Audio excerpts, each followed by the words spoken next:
பீகாரில் தேசிய ஜனநாயக கூட்டணி ஆட்சி அமையும் என்பதை முதற்கட்ட தேர்தலில் பதிவான ஓட்டுப்பதிவு எடுத்துரைக்கிறது என பிரதமர் மோடி கூறினார். காங்கிரஸ் ஆர்ஜேடி ஆட்சிக்கு வந்தால் பீகார் மீண்டும் ரத்தத்தில் நனையும். நாம் அதனை நடக்க விடமாட்டோம். ஏற்கனவே துன்பத்தை விளைவித்தவர்கள் ஆட்சிக்கு வர அனுமதிக்க கூடாது என அமித்ஷா கூறினார். பாகிஸ்தான் அணு ஆயுத சோதனை செய்வது குறித்து பதிலளித்த மத்திய அமைச்சர் ராஜ்நாத் சிங், இந்தியா சரியான நேரத்தில் சரியான நடவடிக்கை எடுக்கும் என்றார். மாணவர்கள் யாரும் தங்களை மற்றவர்களுடன் ஒப்பிட்டு பார்க்கக்கூடாது. இன்றைய உலகில் ஒவ்வொருவருக்கும் ஒரு பங்கு உண்டு என துணை ஜனாதிபதி CP ராதாகிருஷ்ணன் கூறினார். வந்தே மாதரம் பாடலின் 150வது ஆண்டு விழாவை முன்னிட்டு டெல்லியில் நடந்த நிகழ்ச்சியில் சிறப்பு தபால் தலை நாணயத்தை பிரதமர் மோடி வெளியிட்டார். நவம்பர் 7ஆம் தேதி நம் நாட்டின் மக்களுக்கு ஒரு வரலாற்று சிறப்புமிக்க நாளாக இருக்கும் என்று தெரிவித்தார். தமிழக அரசு அனுப்பிய மசோதாக்களில் 81% மசோதாக்களுக்கு ஒப்புதல் அளிக்கப்பட்டுள்ளதாக கவர்னர் மாளிகை தெரிவித்துள்ளது. 13% மசோதாக்கள் ஜனாதிபதியின் பரிசீலனைக்காக அனுப்பப்பட்டுள்ளது. இன்றைக்கு யார் யாரோ கிளம்பி திமுகவை அழித்து விடலாம், ஒழித்து விடலாம் என்று கனவு காண்கிறார்கள். எந்த கும்பனாலும் இந்த இயக்கத்தை தொட முடியாது என முதல்வர் ஸ்டாலின் தெரிவித்துள்ளார். கோவையில் பெண் ஒருவர் காரில் கடத்தப்படுவது போன்ற சிசிடிவி காட்சிகள் வெளியாகியுள்ள நிலையில் திமுக ஆட்சியில் குற்றவாளிகளுக்கு கொஞ்சம் கூட சட்டத்தின் மீதோ காவல்துறை மீதோ அச்சமே இல்லை என எதிர்க்கட்சித் தலைவர் எடப்பாடி பழனிசாமி கடும் கண்டனம் தெரிவித்துள்ளார். அதிமுக ஒருங்கிணைப்பு தொடர்பாக பேச பாரதிய ஜனதா தான் என்னை அழைத்தது. பாரதிய ஜனதாவை விட்டால் எங்களுக்கு வேறு வழி இல்லை என கூறினேன். என்னை வைத்து அதிமுகவை உடைக்க பாரதிய ஜனதா ஒருபோதும் முயற்சி செய்யவில்லை என செங்கோட்டையன் கூறினார். செங்கோட்டையன் விவகாரத்தில் திமுக பின்னணியில் உள்ளதோ என்ற சந்தேகம் எழுந்துள்ளதாக நயினார் நாகேந்திரன் கூறியுள்ளார். அதிமுக ஒன்றுபட வேண்டும் என்பதையே பிரதமர் மோடி, மத்திய அமைச்சர் அமித்ஷா மற்றும் பாரதிய ஜனதாவினர் விரும்புகின்றனர் என ஓ பன்னீர்செல்வம் கூறினார். திமுக ஆட்சியில் இந்து சமய அறநிலையத்துறை முழுக்க முழுக்க திமுகவினர் பணம் சம்பாதிப்பதற்காக மட்டுமே பயன்படுத்தப்படுகிறது என அண்ணாமலை தெரிவித்துள்ளார். கோவை மாணவி சம்பவம் பெண்களின் பாதுகாப்பு நிர்வாணமாகியுள்ளது. முதல்வர் ஸ்டாலின் பெண்களின் பாதுகாப்பை உறுதி செய்ய வேண்டும், இல்லை என்றால் உடனடியாக பதவி விலக வேண்டும் என தமிழிசை தெரிவித்துள்ளார். தமிழகத்தில் பெண்களுக்கு எதிரான குற்றங்கள் நாளுக்கு நாள் அதிகரித்து வருகிறது. முதல்வர் ஸ்டாலின் வீரவசனம் பேசுவதால் யாருக்கும் பயனில்லை என பாமக தலைவர் அன்புமணி தெரிவித்துள்ளார். பாமக தலைவர் அன்புமணியின் தூண்டுதலால் தான் என் மீது கொலைவெறி தாக்குதல் நடத்தப்பட்டது. அன்புமணியை முதல் குற்றவாளியாக சேர்த்து கைது செய்ய வேண்டும் என MLA அருள் கூறினார். EPS மகன் மற்றும் மாப்பிள்ளை குடும்பத்தினர் தான் அதிமுகவை நடத்துகின்றனர். சட்டசபையில் EPSக்கு பின்னால் தான் அமர்ந்திருந்தேன். ஒரு முறை கூட என்ன குறை என்று EPS கேட்டதில்லை என செங்கோட்டையன் கூறினார். UPSC பரிந்துரைத்த DGPயை நியமிக்க மறுத்ததாக கிஷோர் கிருஷ்ணசாமி என்பவர் தொடர்ந்த வழக்கிற்கு 3 வாரங்களுக்குள் பதிலளிக்குமாறு தமிழக அரசுக்கு சுப்ரீம் கோர்ட் நோட்டீஸ் அனுப்பியுள்ளது. SIR பணிக்கு எதிராக சுப்ரீம் கோர்ட்டில் திமுக வழக்கு தொடர்ந்தது. இந்த வழக்கு வரும் 11ஆம் தேதி விசாரணைக்கு வருகிறது.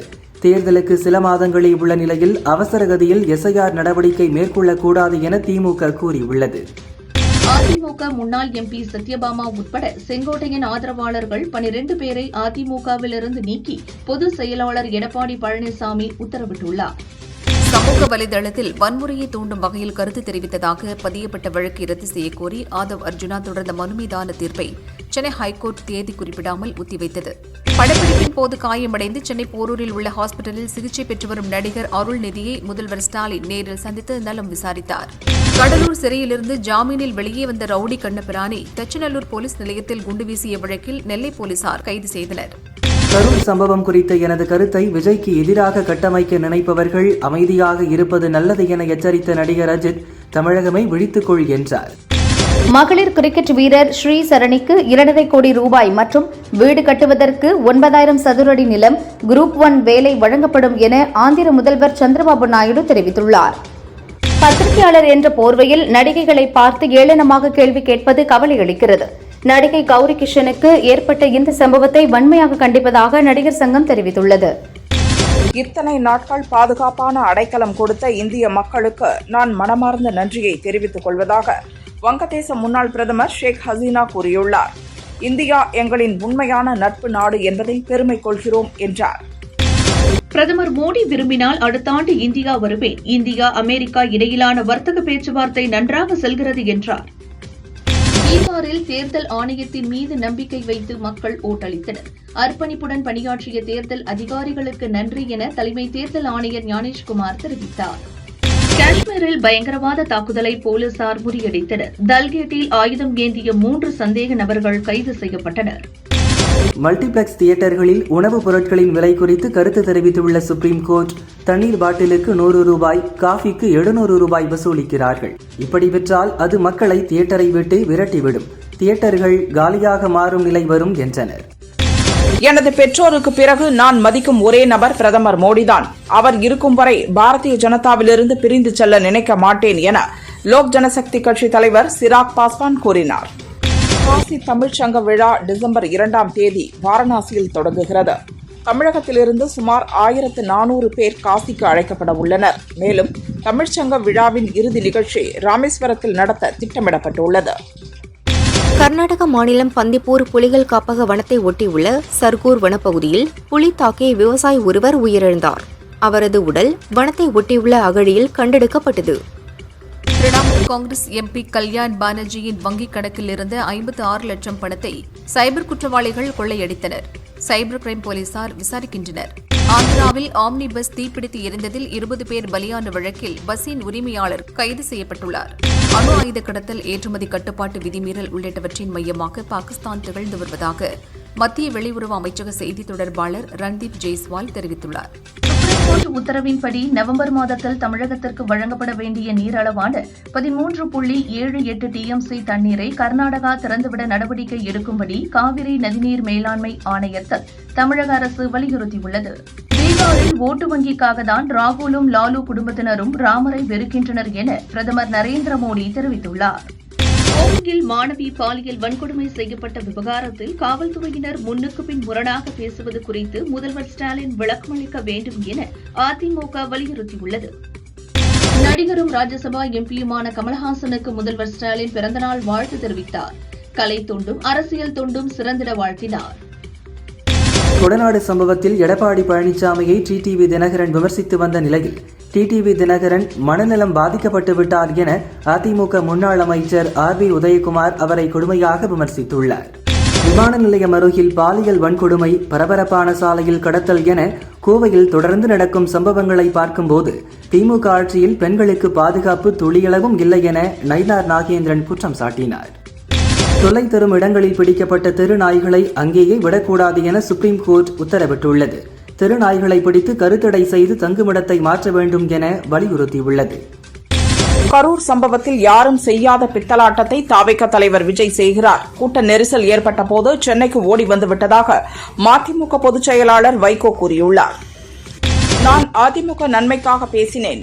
எங்களை போன்றவர்கள் முன்மொழியவில்லை என்றால் பழனிசாமி முதல்வராகி இருக்க முடியாது. அவர் கொல்லைப்புறமாக முதல்வரானவர் என செங்கோட்டையன் விமர்சித்துள்ளார். திமுக ஆட்சிக்கு வந்த 4.5 ஆண்டுகளை பெண்கள் பாதுகாப்பை முற்றிலுமாக காம்ப்ரமைஸ் செய்திருப்பது வன்மையாக கண்டிக்கத்தக்கது. பெண்கள் பாதுகாப்பை கேள்விக்குறியாக்கியதற்கு வெட்கி தலைகுனிய வேண்டாமா என எடப்பாடி பழனிசாமி சாடினார். 2011ஆம் ஆண்டு தேர்தல் சமயத்தில் தான் செய்த தவறுக்காக ஓபிஎஸ் தற்போது தண்டனை அனுபவித்து வருகிறார். அதிமுகவுடன் கூட்டணிக்கு தயாராக இருந்தும் ஜெயலலிதாவிடம் தாம் தயாராக இல்லை என ஓபிஎஸ் கூறியதாக வைகோ ஆதங்கம் தெரிவித்துள்ளார்.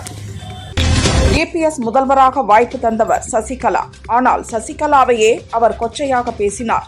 அதிமுகவை பாதுகாத்த பாரதிய ஜனதாவை 2024 தேர்தலின் போது கழட்டிவிட்டவர் பழனிசாமி என செங்கோட்டையன் கடுமையாக விமர்சித்துள்ளார். உழைத்தவர்களுக்கு பதவி வழங்காமல் புதியதாக கட்சிக்கு வந்தவர்களுக்கு வாய்ப்பு கொடுக்கிறார்கள். பணம் இருந்தால்தான் வாய்ப்பு என்பதை அறிந்து கொண்டேன் என அதிமுகவில் இருந்து நீக்கப்பட்ட முன்னாள் எம்பி சத்யபாமா தெரிவித்தார். பாகிஸ்தான் அணு ஆயுத சோதனை நடத்தினால் தக்க பதிலடி கொடுக்கப்படும் என மத்திய அமைச்சர் ராஜ்நாத் சிங் தெரிவித்துள்ளார். ஆபரேஷன் சிந்தூர் தற்காலிகமாக நிறுத்தி வைக்கப்பட்டுள்ளதாக கூறினார். எல்லாவற்றுக்கும் சிபிஐ விசாரணை கேட்கும் அதிமுக கொடநாடு வழக்கில் மட்டும் இதுவரை சிபிஐ விசாரணை கேட்காதது ஏன் என அதிமுக முன்னாள் அமைச்சர் செங்கோட்டையன் கேள்வி எழுப்பினார். உடல் உறுப்பு தானம் செய்தவர்களை போற்றும் வகையில் தமிழகம் முழுதும் தியாகச்சுவர் எழுப்பப்படும் என அமைச்சர் மா சுப்பிரமணியன் தெரிவித்துள்ளார். ஜனநாயகத்தை கொலை செய்யும் ஒரு முயற்சிதான் இந்த எஸ்ஐஆர். அது மட்டுமில்லாமல் தேர்தல் ஆணையத்தை பயன்படுத்தி பல பிரச்சனைகளை உருவாக்கி வாக்காளர்களின் உரிமைகளை பறிக்கக்கூடிய ஒரு சூழல் உருவாகி கொண்டிருப்பதாக திமுக எம்பி கனிமொழி கண்டனம் தெரிவித்துள்ளார். தண்டையார்பேட்டையில் 8 வயது சிறுமி மீது குப்பை லாரி ஏறி இறங்கியதில் சம்பவ இடத்திலேயே சிறுமி பலியானாள். குப்பை லாரியை ஓட்டி வந்த டிரைவரை பொதுமக்கள் பிடித்து அடித்து உதைத்து போலீசில் ஒப்படைத்தனர். சினிமாவில் நடித்ததை வைத்துக் கொண்டு ஒரு பெரிய கட்டமைப்பை உருவாக்கிவிட்டது போல தன்னை முதன்மைப்படுத்திக் கொண்டு தேர்தல் களத்திற்கு வருகிறார்கள் என அதிமுக துணை பொதுச் செயலாளர் முனுசாமி விஜயை மறைமுகமாக விமர்சித்துள்ளார். தென் மாவட்டங்களில் நடந்து வரும் கனிமவள கொள்ளைக்கு முழு காரணம் சபாநாயகர் அப்பாவு மட்டுமே என பாமக பொருளாளர் திலகபாமா குற்றம் சாட்டினார்.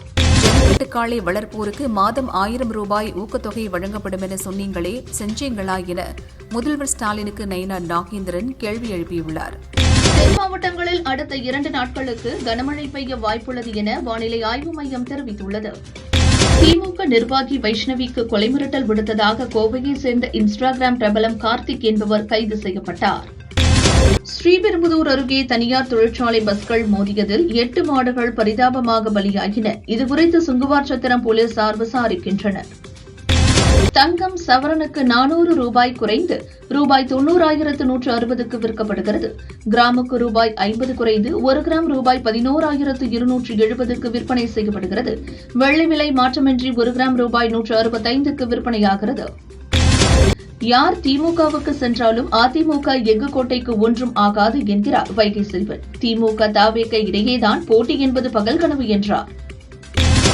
புதுச்சேரியில் புதிதாக தொடங்கப்பட்ட மின்சார பஸ் டிரைவர்கள் ஊதியத்தை 20,000 ரூபாயாக உயர்த்தி தர வலியுறுத்தி வேலைநிறுத்த போராட்டத்தில் ஈடுபட்டனர். டெல்லி விமான நிலைய கட்டுப்பாட்டு மையத்தில் தொழில்நுட்ப கோளாறு ஏற்பட்டுள்ளது. இதனால் பல்வேறு நகரங்களுக்கு இயக்கப்படும் 100க்கும் அதிகமான விமானங்களின் சேவை பாதிக்கப்பட்டுள்ளது. பயணிகள் அவதியடைந்தனர். வார இறுதி நாட்களை முன்னிட்டு அரசு போக்குவரத்து கழகம் சார்பில் பல்வேறு பகுதியிலிருந்து 940 சிறப்பு பஸ்கள் இயக்கப்பட உள்ளன. கிளாம்பாக்கத்திலிருந்து இன்று 340ம் 8ஆம் தேதி 350 சிறப்பு பஸ்களும் இயக்கப்பட உள்ளன. கோயம்பேட்டிலிருந்து இன்றும் நாளையும் தலா 55 சிறப்பு பஸ்கள் இயக்கப்படுகின்றன. காஞ்சி வரதராஜ பெருமாள் கோவிலில் தங்கப்பள்ளி சிலைகள் மாயமாகவில்லை என்றும் அவை நகைகள் வைக்கும் அறையில்தான் இருப்பதாகவும் இந்து சமய அறநிலையத்துறை விளக்கமளித்துள்ளது. நவம்பர் 14ஆம் தேதி தென்மேற்கு வங்கக்கடலில் குறைந்த காற்றழுத்த தாழ்வு பகுதியும், நவம்பர் 19ஆம் தேதி தெற்கு அந்தமான் கடல் பகுதியில் மற்றொரு குறைந்த காற்றழுத்த தாழ்வு பகுதி உருவாக வாய்ப்புள்ளது எனவும் இந்திய வானிலை ஆய்வு மையம் தெரிவித்துள்ளது. சென்னை ஈக்காட்டு தாங்கலில் உள்ள நடிகர் அருண் விஜய் வீட்டில் வெடிகுண்டு வைத்திருப்பதாக டிஜிபி அலுவலகத்திற்கு இமெயில் மூலம் மிரட்டல் வந்துள்ளது. போலீஸ் விசாரணை நடக்கிறது. திருவாரூரில் 14 வயது சிறுவனுக்கு பாலியல் தொல்லை கொடுத்த வழக்கில் போக்சோ சட்டத்தின் கீழ் கைது செய்யப்பட்ட பெண் அங்கன்வாடி உதவியாளர் லலிதாவுக்கு 54 ஆண்டுகள் சிறை தண்டனை விதிக்கப்பட்டுள்ளது. தமிழகத்தில் மழை வெள்ளத்தால் பாதிக்கப்பட்ட சாலைகள் மழைக்காலம் முடிந்தவுடன் செப்பனிடப்படும். காட்பாடியிலிருந்து திருப்பதிக்கு செல்லும் புறவழிச்சாலையை இணைக்க 100 கோடி ரூபாய் செலவில் புதிய சுற்றுச்சாலை அமைக்கப்படும் என அமைச்சர் ஏவா வேலு தெரிவித்தார். வாக்காளர் திருத்த பணிக்கான படிவங்களை வாக்குச்சாவடி முகவர்கள் பெறுவது முறைகேடுகளுக்கு வழிவகுக்கும். எனவே நிலை அலுவலர்களே படிவங்களை பெற வேண்டும் என வலியுறுத்தி பொள்ளாச்சி ஜெயராமன் உள்ளிட்ட முன்னாள் அமைச்சர்கள் திருப்பூர் கலெக்டரிடம் மனு அளித்தனர். புதுக்கோட்டை மாநகராட்சிக்குட்பட்ட எழில்நகர் பூங்கா இடத்தில் எப்படி ரேஷன் கடை கட்ட அனுமதி வழங்கப்பட்டது? இது சட்டவிரோதம் என்று கேள்வி எழுப்பிய நீதிபதிகள் பூங்காவுக்காக ஒதுக்கப்பட்ட இடங்களில் வேறு கட்டிடங்கள் கட்டக்கூடாது என ஹைகோர்ட் மதுரை கிளை உத்தரவு பிறப்பித்துள்ளது. முதல்வர் ஸ்டாலின் வருகையை முன்னிட்டு திருச்சியில் வரும் 9 மற்றும் 10 ஆகிய 2 நாட்கள் ட்ரோன்கள் பறக்க தடை விதித்து கலெக்டர் சரவணன் உத்தரவிட்டுள்ளார். தடையை மீறினால் கடும் நடவடிக்கை எடுக்கப்படும் என எச்சரித்துள்ளார். புலி மற்றும் சிறுத்தையின் நடமாட்டத்தால் சத்தியமங்கலம் அடுத்த ஆசனூர், பழைய ஆசனூர், ஆரைப்பாளையம் ஆகிய மலை கிராம மக்கள் அச்சமடைந்துள்ளனர். இரவு நேரங்களில் கிராம மக்கள் வெளியே வர வேண்டாம் என வனத்துறையினர் எச்சரித்துள்ளனர். ஓசூர் டாடா நிறுவன பெண்கள் விடுதி குளியல் அறையில் ரகசிய கேமரா வைத்த வழக்கில் மேலும் ஒருவர் கைது செய்யப்பட்டுள்ளார். ஏற்கனவே கைது செய்யப்பட்ட நீலுகுமாரியின் ஆண் நண்பரான ரவி பிரதாப் சிங்கை தனிப்படை போலீசார் டெல்லியில் கைது செய்தனர். தஞ்சை பாபநாசத்தில் திமுக வடக்கு மாவட்ட துணைச் செயலாளர் துரைமுருகன் மற்றும் விசிகாவின் மேற்கு மாவட்ட செயலாளர் தமிழன் ஆகிய இருவருக்கும் இடையில் வாக்குவாதம் ஏற்பட்டு கைகலப்பு ஏற்பட்டது. துரைமுருகனை கண்டித்து விசிகாவினர் ஆர்ப்பாட்டத்தில் ஈடுபட்டனர். ரோபோட் திரைப்பட விளம்பரங்களை நீக்காததால் நடிகர் ரவி மோகன் மீது டெல்லி உயர்நீதிமன்றத்தில் மதுபான தயாரிப்பு நிறுவனம் அவமதிப்பு வழக்கு தாக்கல் செய்துள்ளது. தென்னிந்திய பகுதிகளின் மேல் ஒரு வளிமண்டல கீழடுக்கு சுழற்சி நிலவுவதால் தமிழகத்தில் அடுத்த 6 நாட்களுக்கு மழைக்கு வாய்ப்புள்ளதாக சென்னை வானிலை மையம் தெரிவித்துள்ளது. காஞ்சிபுரம் புத்தகரம் முத்து கொலக்கியம்மன் கோயிலுக்குள் பட்டியலின மக்கள் செல்ல எந்த தடையும் இல்லை. கோயிலுக்குள் யாருக்கும் பாகுபாடு காட்டவில்லை என்ற அரசின் நிலைப்பாட்டை உறுதி செய்யவும் சென்னை ஹைகோர்ட் உத்தரவிட்டுள்ளது. தமிழகத்தில் நாளை தென்காசி, தூத்துக்குடி, திருநெல்வேலி, கன்னியாகுமரி ஆகிய 4 மாவட்டங்களில் கனமழை பெய்ய வாய்ப்புள்ளதாக வானிலை ஆய்வு மையம் தெரிவித்துள்ளது. சபரிமலையில் சுற்றுச்சூழல் மாசு அடைவதை தடுக்க பாக்கெட் ஷாம்பூ, இயற்கை குங்குமம் விற்க தடை விதிக்கப்பட்டுள்ளது. பணியில் இருந்து நீங்கள் நிம்மதியாக ஓய்வு பெற முடியாது என்று தலைமை தேர்தல் கமிஷனர் ஞானேஷ்குமாருக்கு காங்கிரஸ் தலைவர் பிரியங்கா மிரட்டல் விடுத்தது பெரும் சர்ச்சையை ஏற்படுத்தியுள்ளது. போதைப்பொருள் வாங்கியதில் சட்டவிரோத பண பரிமாற்றம் நடந்ததாக பதிவு செய்த வழக்கின் விசாரணைக்கு ஆஜரான நடிகர் ஸ்ரீகாந்திற்கு அமலாக்கத்துறை மீண்டும் சம்மன் அனுப்பியுள்ளது. வரும் 11ஆம் தேதி ஆஜராக அறிவுறுத்தியுள்ளது. 24 அடி கொள்ளளவை கொண்ட செம்பரம்பாக்கம் ஏரியின் நீர்மட்டம் 23 அடியை நெருங்கியதால் ஏரியிலிருந்து வினாடிக்கு 300 கன அடி தண்ணீர் திறக்கப்படுகிறது. சென்னையில் உள்ள பிலிப்பைன்ஸ், கனடா, ஆஸ்திரேலியா, இலங்கை, அர்மீனியா உள்ளிட்ட 54 தூதரகங்களுக்கு வெடிகுண்டு மிரட்டல் வந்தது. போலீசார் நடத்திய சோதனையில் வெடிகுண்டு மிரட்டல் வெறும் புரளி என தெரியவந்தது. சென்னை வேளச்சேரி, பரங்கிமலை இடையே பறக்கும் ரயில் சோதனை ஓட்டம் வெற்றிகரமாக நடந்தது. டிசம்பர் இறுதிக்குள் ரயில் சேவையை துவங்க ரயில்வே நிர்வாகம் திட்டமிட்டுள்ளது. எல்லை தாண்டி மீன்பிடித்ததாக கைது செய்யப்பட்ட காரைக்கால் மீனவர்கள் 29 பேரின் காவலை நவம்பர் 10ஆம் தேதி வரை நீட்டித்து இலங்கை கோர்ட் உத்தரவிட்டது. சேலம் இளம்பிள்ளை அருகே நகைக்காக மூதாட்டிகளை கொலை செய்த குற்றவாளி ஐயனாரை போலீசார் துப்பாக்கியால் சுட்டு பிடித்தனர். ஆஸ்திரேலிய கால்பந்து வீரர் ரியான் வில்லியம்ஸ் அந்நாட்டின் குடியுரிமையை துறந்து இந்திய குடியுரிமையை பெற்றுள்ளார். இனி இந்தியாவுக்காக விளையாட உள்ள அவர் பெங்களூரு FC அணியில் சேர்ந்தார். பிரதமர் மோடி எனது நண்பர், அவர் சிறந்த மனிதர். இந்தியாவுடனான வர்த்தக பேச்சுவார்த்தை சிறப்பாக நடந்து வருகிறது என அமெரிக்க அதிபர் டொனால்டு ட்ரம்ப் தெரிவித்துள்ளார். பாகிஸ்தான் ஆக்கிரமிப்பு காஷ்மீரில் உள்ள ஜென்சி மாணவர்கள் பொருளாதார சுமை மற்றும் நிர்வாக சீர்கேடுகளுக்கு எதிராக போராட்டத்தில் குதித்துள்ளனர். ஆப்பிரிக்க கண்டத்துடனான இந்தியாவின் வளர்ச்சி கூட்டாண்மையை மேலும் விரிவுபடுத்தும் நோக்கத்துடன் ஜனாதிபதி திரௌபதி முர்மு ஆப்பிரிக்க நாடுகளுக்கு நாளை முதல் 6 நாட்கள் அரசுமுறை பயணம் மேற்கொள்ள உள்ளார். எலான் மஸ்கிற்கு $1 டிரில்லியன் சம்பளம் வழங்க டெஸ்லாவின் வருடாந்திர கூட்டத்தில் ஒப்புதல் அளிக்கப்பட்டுள்ளது. இதன் மூலம் எலான் மஸ்க் டெஸ்லா நிறுவனத்தில் மேலும் 7 ஆண்டுகள் சேவையை தொடர்வது உறுதியாகியுள்ளது. தனது நிலைப்பாட்டில் நின்று அதற்கு பதிலடி கொடுத்த இளம் கௌரி கிஷனுக்கு பாராட்டை தெரிவித்த நடிகை குஷ்பு, மரியாதையை கற்றுக்கொள்ளுங்கள் என கௌரி கிஷன் விவகாரத்தில் யூடியூபர்களுக்கு அட்வைஸ் வழங்கினார். நாயகன் திரைப்படம் மறுவெளியீட்டுக்கு தடை கோரி SR பிலிம்ஸ் ஃபேக்டரி நிறுவனத்தின் உரிமையாளர் SR ராஜன் வழக்கு தொடர்ந்தார். வழக்கை விசாரித்த சென்னை ஹைகோர்ட் நாயகன் திரைப்படத்தின் மறுவெளியீட்டுக்கு தடையில்லை என தீர்ப்பளித்தது. நடிகர் விஜய் தேவரகுண்டாவும் நடிகை ராஷ்மிகாவும் காதலிக்கின்றனர். ஆனால் இதுவரை அவர்கள் வெளியில் சொல்லவில்லை. சமீபத்தில் நிச்சயதார்த்தம் நடந்ததாக கூறப்பட்டது. இந்நிலையில் அடுத்த ஆண்டு பிப்ரவரி 26 ராஜஸ்தானின் உதய்பூரில் இவர்கள் திருமணம் நடக்கப் போகிறதாம். நடிகர் கமலின் 237வது படத்தை ஸ்டண்ட் இயக்குநர்கள் அன்பறிவு இயக்குகிறார்கள். இன்று கமலின் பிறந்த நாளை முன்னிட்டு இப்பட அப்டேட் தந்துள்ளனர். அதன்படி ஜாக்ஸ் பிஜாய் இசையமைக்க, சுனில் KS ஒளிப்பதிவு செய்ய ஷீமர் படத்தொகுப்பு வேலையை கவனிக்கிறார். இயக்குனர் ராஜமௌலி அடுத்து மகேஷ் பாபுவை வைத்து படம் இயக்குகிறார். பிரியங்கா சோப்ரா, பிருத்திவிராஜ் உள்ளிட்டோர் நடிக்கின்றனர். நவம்பர் 15 படத்தின் முதல் பார்வை தலைப்பு வெளியிடப்படுகிறது. இன்று படத்தில் வில்லனாக கும்பா என்ற வேடத்தில் நடிக்கும் பிருத்திவிராஜின் போஸ்டரை முதல் அப்டேட்டாக வெளியிட்டுள்ளனர். செல்வமணி செல்வராஜ் இயக்கத்தில் துல்கர் சல்மான், ராணா, சமுத்திரகனி, பாக்யஸ்ரீ போர்ஸ் நடித்துள்ள படம் காந்தா. பாக்யஸ்ரீ கூறுகையில், காந்தா எனக்கு ரொம்பவே ஸ்பெஷல் படம். இந்த படம் மூலம் தமிழில் அறிமுகமாவது பெருமை. என்னை நம்பி இவ்வளவு பெரிய வாய்ப்பு கொடுத்து ஆதரவு தந்த படக்குழுவுக்கு நன்றி என்றார். நடிகை அனுஷ்கா தொடர்ந்து கதையின் நாயகியாக நடிக்கிறார். அவர் நடிப்பில் அடுத்து வெளியாகும் படம் கதனார். மலையாளத்தில் உருவாகும் இப்படத்தில் ஜெயசூர்யா, பிரபுதேவா ஆகியோரும் நடிக்கின்றனர். ரோஜின் தாமஸ் இயக்குகிறார். அனுஷ்காவின் பிறந்தநாளை முன்னிட்டு இன்று அவரது முதல் பார்வை போஸ்டரை வெளியிட்டனர். அமானுஷ்யம் நிறைந்த த்ரில்லர் கதையில் இப்படம் உருவாகிறது.